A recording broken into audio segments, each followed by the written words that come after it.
can you please welcome our Scotland coordinator, David Griffiths. Yes! Well, I'm here today to have a good time. What about you?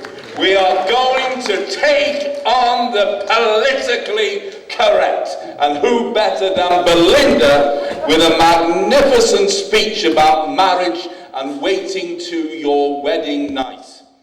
Would you like to hear about my wedding night with Lindsay? We believe in the principles which Belinda has given out with all of her heart.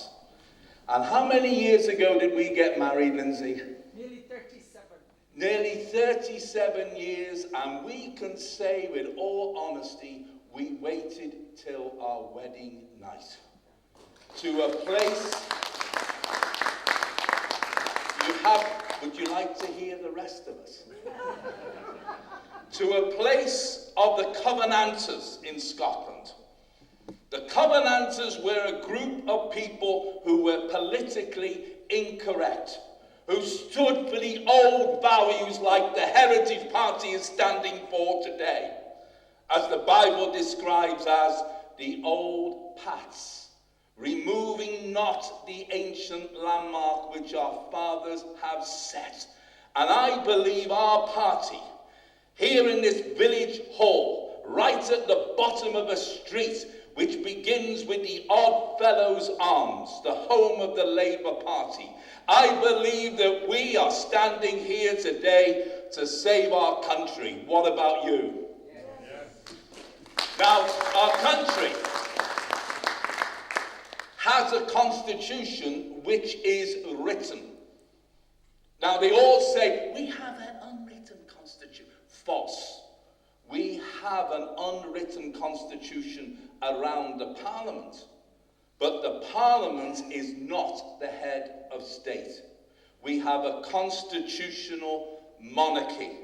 The monarchy being amongst us to give vision. The first V word. Without vision, as the Bible declares, the people perish.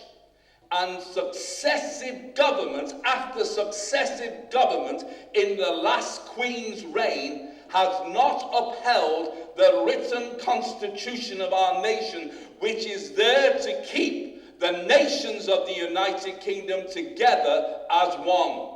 We have had Tony Blair, I'm sorry, I'm getting passionate about this.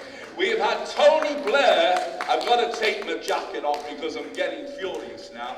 We have had Tony Blair produce a Holyrood government which costs so much money that it has taken away the power from the people of Scotland. I believe we as a party will remove Holyrood in Scotland, the Senate in Wales, and give the power back to the people with the old values under a monarchy which is allowed to govern in the way of the coronation service of 1953. Would you like to hear what the Queen promised God, promises which she was never allowed to keep because of the decadence and filth of government after government after government, whether they be Labour or Conservative?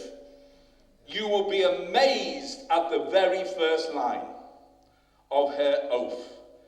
The Archbishop asked the monarch, will you solemnly promise and swear to govern the peoples of the United Kingdom of Great Britain and Northern Ireland?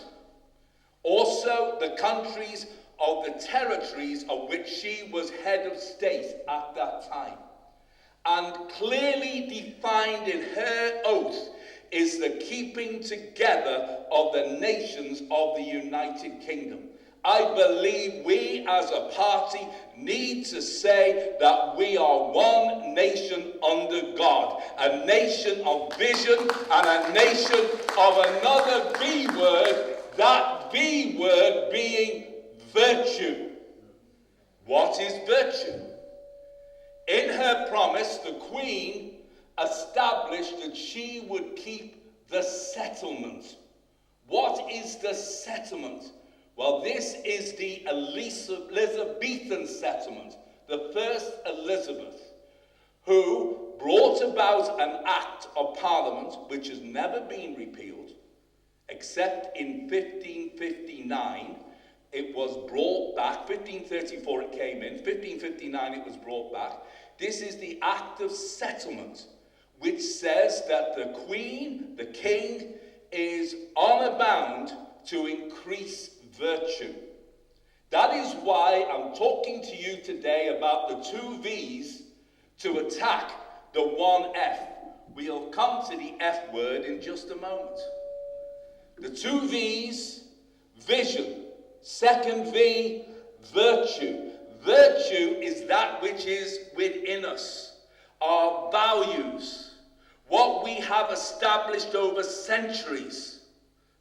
Marriage being primary, the core area of society. A man and woman coming together as one. I do not accept the green agenda of depopulation. What about you? I believe that man and woman are called together in marriage to multiply, to increase the population. And I'm saying this, that God has provided more than enough in this world to provide for an increased population. And I am saying, let us wait. I speak particularly to the young people. Wait until your wedding night. Wait until that night comes. Now, I haven't told you what happened on our wedding night yet. You don't want me to say, Belinda. I tell you, it will not be censored except by Twitter. I tell you this. It was so cold. We were opposite the place called the Bass Rock, where Covenanters were imprisoned for establishing the old values outlined in our Constitution. And the wind was coming off the North Sea so great into our newly marital bedroom. I said to Lindsay, it's freezing. So after waiting for our long engagement, for our great wedding night, what happened was we had to go to bed with pullovers and jerseys and coats and everything else. But thank God we waited, because just a year later, we produced a son called Matthew. And Matthew is our son in marriage. And he has been diagnosed with autism. And I'm telling you this today, when you have the challenges of disablement, you need a stable mum and dad to bring about the conditions for a young man or young lady to succeed in life. For without mum and dad, you will never overcome a mental instability. And overcoming is what we need to declare in our party. Now, I am waiting for my seat in the new David Curtin cabinet. What about you? Who wants to be a member of the David Curtin cabinet? Put up your hand. Now, I am naming my job today, David. I'm naming my job. It's not Chancellor of the Exchequer or anything like that. Don't worry, you can keep the money. What I'm interested in doing is upholding this Constitution which the Queen promised God. And the words are so special. Will you, to the utmost of your power, maintain the laws of God and the true profession of the gospel? And will, to the utmost of your power, maintain in the United Kingdom the Protestant Reformed religion established by law? Will you maintain and preserve inviolably the settlement of the Church of England and the doctrine, worship, discipline, and the government thereof? This is all about increasing virtue. Ronald Reagan in 1984 declared, without God there is no virtue, because there is no prompting of the conscience.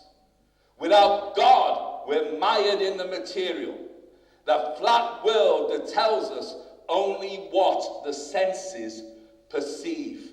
You see, there is a spiritual element to life. It is called virtue. Jesus felt virtue go out of him when the woman with the issue of blood touched the hem of his garment. And likewise, we as a party can bring virtue to the nation by enabling the nation to choose a government which is of the old paths, of the old institutions, declaring the importance of marital life and the family, declaring the importance that when we go out on the streets, knocking on the doors, this is no ordinary party representative. This is something very different than what they have been used to year after year, year after year. But we must be a party which is honest with the people.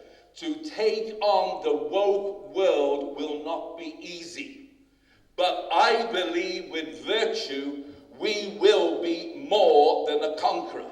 I believe that as we stand for these old promises of Her Majesty the Queen and bring them to the attention of the people. Now, how many schools are teaching our Constitution to their children? How many people here have even studied the coronation service of 1953? And I am very concerned that in the coronation coming up in the coming year, that these words will be changed into woke ideology. I believe we, David, as a party, and this is my job in government, I'm claiming it, to take on the woke brigade, which has even infiltrated the church community. Every political party you speak of, even reform. Now, did you enjoy David Curtin with Piers Morgan and Richard Tice the other day? I tell you this, there was only one winner there. And I've never seen Piers Morgan so embarrassed in all his life. He was battered and annihilated by a party leader who is proclaiming the old paths that has kept our country together, the old paths which over 2 world wars, military man after military man died for. It is only our party, David, and this is the job I'm claiming in your government. Constitutional minister. Can I have the job? Can I have the job? Because I'm ready to take on the Green lobby. What about you? Have you heard their nonsense over climate change? I'm going to tell you what climate change is. At the beginning of the day, it starts cold. And this big yellow ball in the sky starts to climb up towards the center of the sky. And guess what? It gets warmer. And it gets warmer whether or not I drive my petrol car or not. It's still, that is called climate change.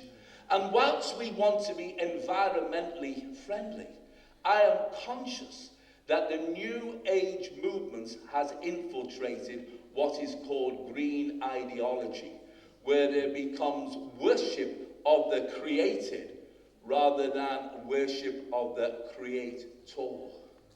I believe we have major challenges ahead, David. I'm up with it as long as you are leader.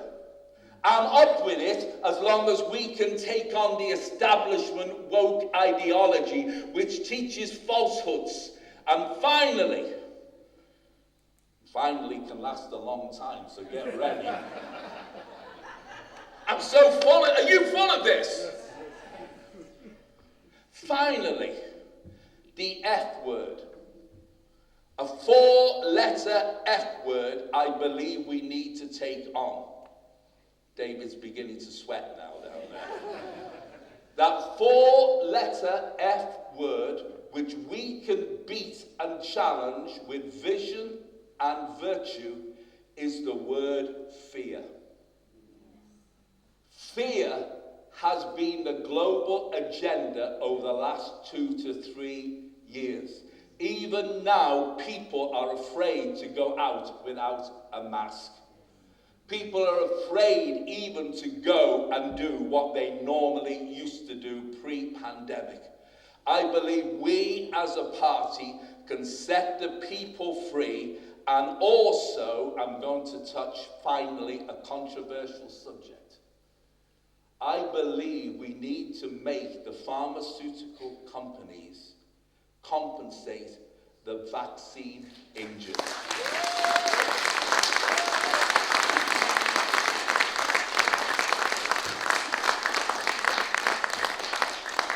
Government statistic after government statistic, which the press are suppressing just now, is proving you are safer without a vaccination than with one. And I believe that we as a party need to say to the people, we will have a major inquiry into how the pandemic was conducted, how vaccines were forced through fear on the people, and it is time the vaccine injured and those who have suffered through vaccine deaths were compensated by the pharmaceutical companies. I believe we as a party need to be open and say out loudly, we will make them pay. I'm loving this.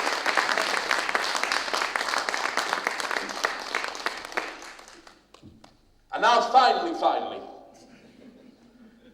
I live in southwest Scotland. No speed cameras. No pay and display.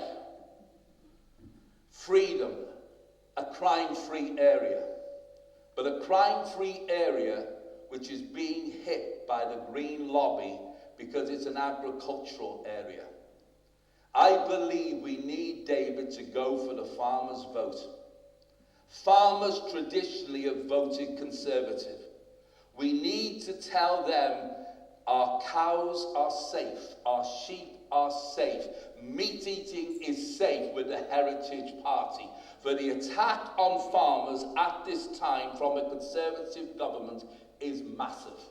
And no way should a farmer vote Conservative anymore, for we will set them free and have beef production like never before. Also fisheries. I could go on and on, but my time is up. I thank Dave, he's nodding his head now. When's he going to finish? Right, my time is up. But can I say, can we have a massive round of applause for our party leader, David Curtin, who has brought all of us together today to stand for the old fashioned. Stand up, David! Come on!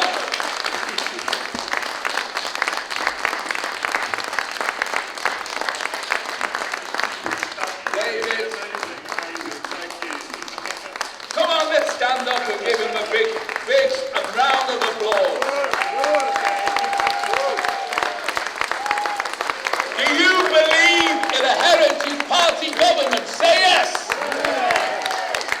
We're going to win, David. We're going to win. Okay. Oh, fantastic speech. Thank you so much, David. Absolutely perfect. I think David is our new Constitutional Affairs spokesman.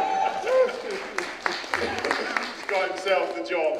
Wonderful. I absolutely agree with everything. Our schools don't teach our children about our history properly anymore, or our constitution, and they need to know that. They're told that there isn't a constitution when there is, and it's very important that we stick to it and adhere to it, because if we do, our country will be built up again and not broken down. But I'll say more about that later. Thank you so much, David, for your speech.